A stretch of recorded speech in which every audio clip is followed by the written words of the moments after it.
Good morning, and thank you for coming to hear my speech.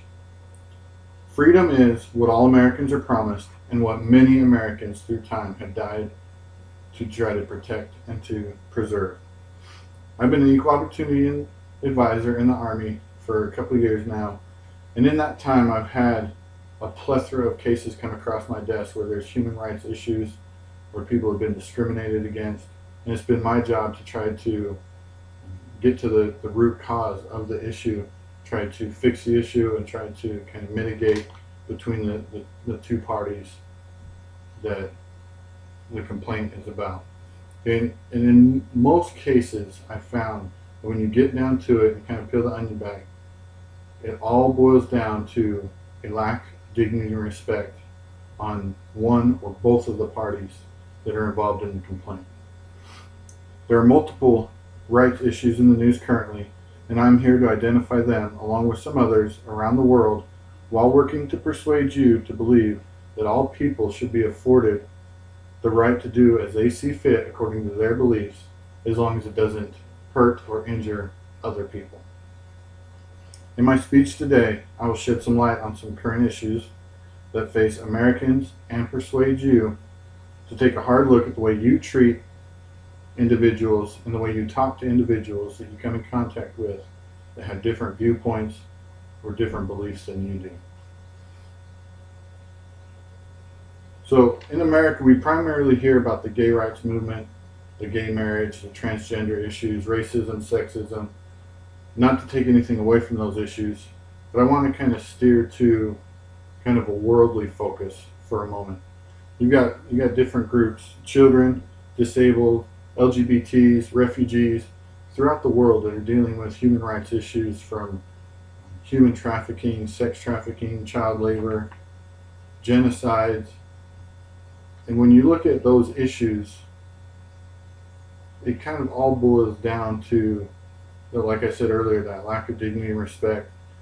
And even in these areas, the Middle East and Africa, where these issues are happening, you've got these individuals that are perpetrating these crimes that don't feel they're doing anything wrong, whether or not that is the culture that they're in at the moment, whether or not it's the lack of freedom that the people have there. I'm not sure that what drives that. But on hrw.org, you can go on there and you can select these different groups. You can select children, and it'll pop up worldly the issues that are going on at the current moment. When I did that, like I said, I found those groups where they're dealing with the child labor and the human trafficking. Things that are happening there that are just unimaginable to us in America, because we don't deal with that. We have the free speech, and with that platform, people are kind of able to talk out and to rectify the situation that they're coming in, because once you have that free speech and you can get it out there and you can talk about it, then all of a sudden you're not the only one going through that issue. So then you can kind of network with other people that are doing it, and then that's when some real change starts to happen. So currently in America, like I said earlier, the hot ticket issues like the gay marriage rights, the transgender rights. Some groups would argue that these people are wrong or sick, or maybe even be damned for their behaviors. Some groups agree with them, and they even work to advocate for them and help them out. I'm not here to say an opinion on which one's right or which one's wrong. All I'm here today is to get you to open your eyes and just kind of look at the situations around you, and to realize that as human beings, we all need to treat each other with dignity and respect. We need to treat everyone as we would want to be treated. The golden rule, right? We all know that since grade school. And so throughout my life and my career in the Army, I've seen multiple people made fun of and belittled for their behavior. Specifically, my job as an equal opportunity advisor, I've seen how this belittling and this making fun of affects an individual's self-esteem and self-worth. And even in the Army setting, that individual, you always hear the we're only as good as our weakest link. Well, in the Army, when you have that one person just really, really weak or being belittled, and they just don't feel like being there, they don't feel like putting any effort into getting the mission done, then that degrades the readiness of the unit, and that's kind of where we step in as equal opportunity advisors, is to try to mitigate those issues and to try to just help people stay on a level playing field. So this week I watched the ESPY Awards. I don't know, did any of you watch it or catch it? No? Okay. Well, so the reason I watched it was because Caitlyn Jenner, she's a recently transformed male to female transgender individual, and she's winning the Arthur Ashe Courage Award. And what that award is it's an award given to an athlete every year at the ESPY Awards. They highlight their achievements, what they've done courageous to earn this award. And obviously, she was earning it from her transition.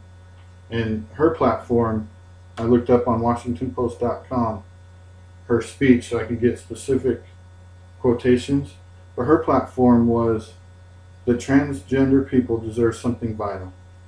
They deserve your respect. She said, if you want to call me names, make jokes, doubt my intentions, go ahead, because the reality is I can take it.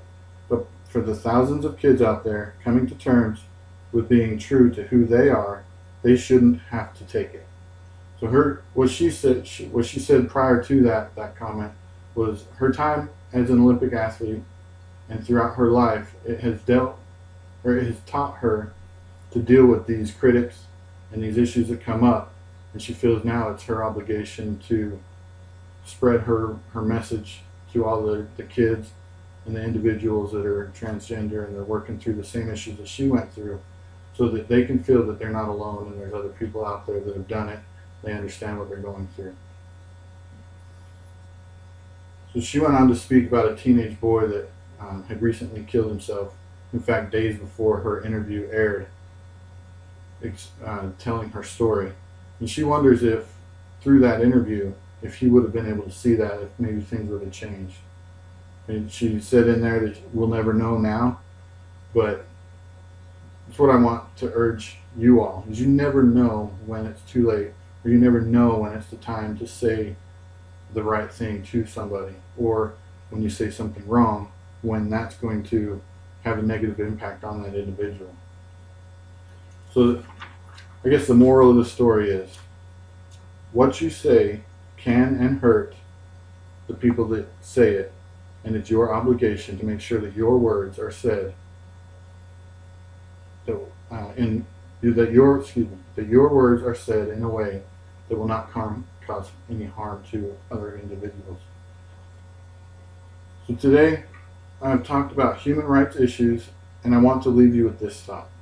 In school, I'd always hear the saying, sticks and stones may break my bones, but names will never hurt me. Okay? I want to tell you right now, that's one of the biggest lies that you could have ever been told. All right? Your words and your names, they hurt. So whoever hears them, or even worse, the people that it's directed at, those individuals, what you have to say hurts.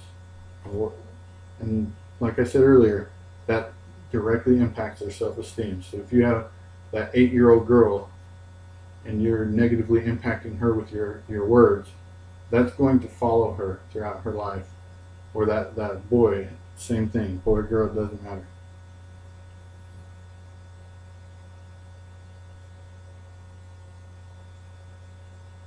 I would be willing to bet if someone took a look into your life, they could express some dislikes at what you do. And I know that you would not want them to come into your life and tell you that you cannot do what you feel is right for you to do. So with that being said, I thank you for your attention. I thank you for your time, and I'll see you later.